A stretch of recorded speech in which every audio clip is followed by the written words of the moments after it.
présentation aujourd'hui du boîtier Tractilt. Vous avez plusieurs éléments qu'on voit ici. Là, vous avez un lecteur de code et un lecteur de badge qui a été connecté à une petite rallonge ici, qui va ensuite, avec la connectique de la rallonge ici, vers la carte électronique du Tractilt qui est là. De la carte électronique du Tractilt sort un faisceau de fil qui est là. On expliquera ce que c'est. Un petit relais extérieur également. Et on a rajouté là un capteur de choc externe. Là, on a un schéma électrique pour brancher tout ça. Alors, comment tout cela fonctionne? Là, vous avez un badge qui a été autorisé dans le logiciel. Et quand je vais la poser ici sur le lecteur, on voit qu'en haut à droite, c'est pas vert. Là, maintenant, c'est vert. Et on a entendu ici le petit relais extérieur qui a collé, qui me permet de démarrer l'engin. Si jamais je viens à poser à nouveau le badge, je suis désenregistré. Autre moyen de désenregistrer, on regardera tout à l'heure, c'est le démarrage de la clé de contact physique du chariot qui va me permettre de déloguer automatiquement l'utilisateur. Alors le schéma électrique général de toute l'installation, on voit ici un fil bleu qui est le négatif qui va vers la carte. Ça peut être du 12 volts, du 24 volts jusqu'à 48, mais généralement on utilise du 12 et du 24 parce qu'on a un petit relais extérieur ici 24 qui est plus facile à trouver. Donc du négatif ici, du positif ici qui arrive dans la carte. Là on a un fil marron qui est connecté au contact à clé de votre engin, un peu comme un tableau de bord sur votre voiture. Quand on met un premier coup de clé, on envoie un positif ici dans la carte se réveille. Si jamais le code ici ou le badge est autorisé, la carte dit ok, j'envoie moi maintenant un négatif par le fil jaune ici. Il y avait déjà un positif en permanent sur ce petit relais extérieur, donc un négatif, un positif, ça fait coller le relais. Et donc maintenant, je deviens passant entre 30 et 87, ce qui me permet de démarrer l'engin et d'avoir accès au démarreur. Autre fil intéressant, c'est le fil blanc ici qu'on peut mettre sur l'alternateur. Et je vais avoir les vraies heures d'utilisation moteur. Là, ce sont les heures de contact à clé. Là, ce sera les heures d'utilisation moteur. Et une dernière entrée intéressante aussi qui est le fil rose. Pareil, c'est comme un horamètre, hein, on entre un peu ce qu'on veut comme information.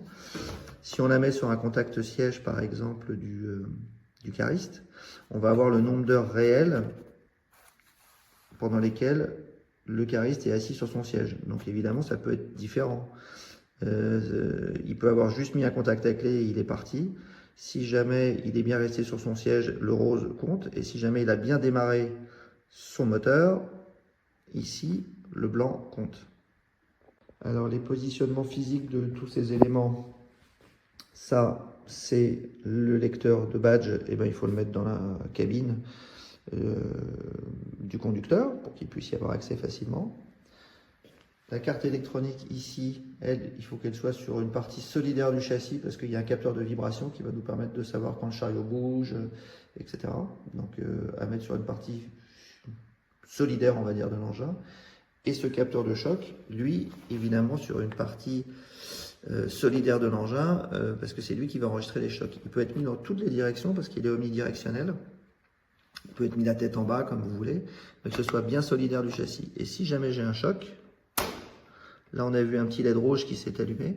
En fait, il a renvoyé ici une impulsion dans la carte électronique qui elle-même ici envoie dans le cloud une information comme quoi il y a eu un choc avec une alerte par exemple par mail en disant Pierre Durand vient de taper à 14h22 sur le chariot numéro 8.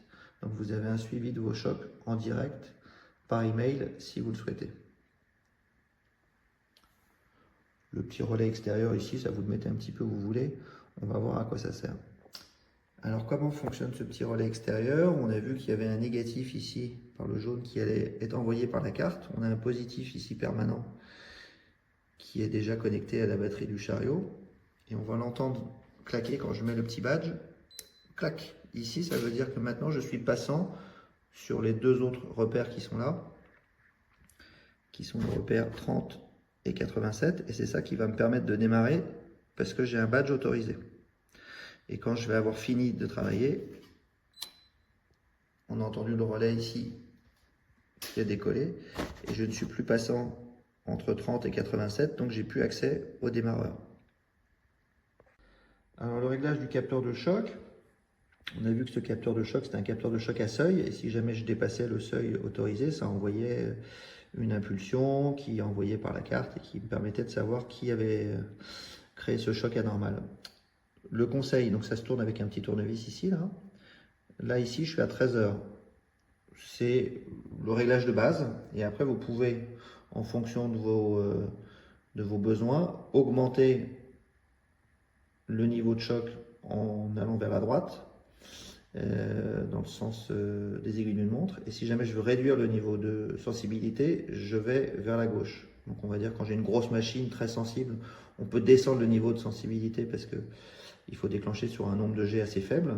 Et si jamais j'ai un petit transpal électrique, je peux augmenter le niveau parce que je dois accepter quand même des chocs suffisamment importants pour qu'ils puissent conduire sans qu'on ait sans arrêt des alertes qui reviennent sur nos emails. Alors pour le capteur de choc, on a 3 fils qui partent du capteur de choc, qui est ici. Donc on a un fil marron qui va aller sur le positif, 12 volts ou 24 volts. Un fil vert qui va aller sur le négatif. Et enfin un fil blanc qui lui va envoyer une impulsion, en fait il va envoyer une tension dans la carte. Et ce fil blanc qui sort du petit capteur de choc ici, là, il doit être connecté au fil gris qui sort de la carte du track tilt.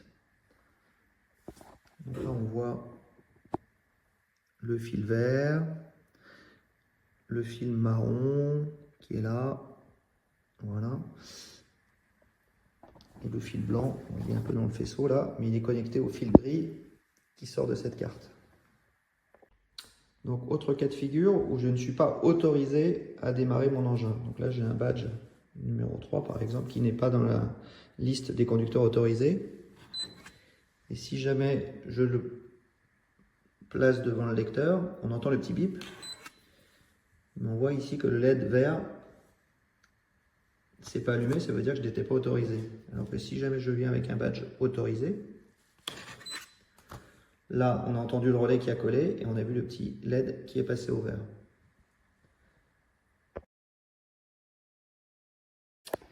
Alors pour identifier les badges Track Unit, il vous faut un lecteur comme ça, connecté en USB à votre PC.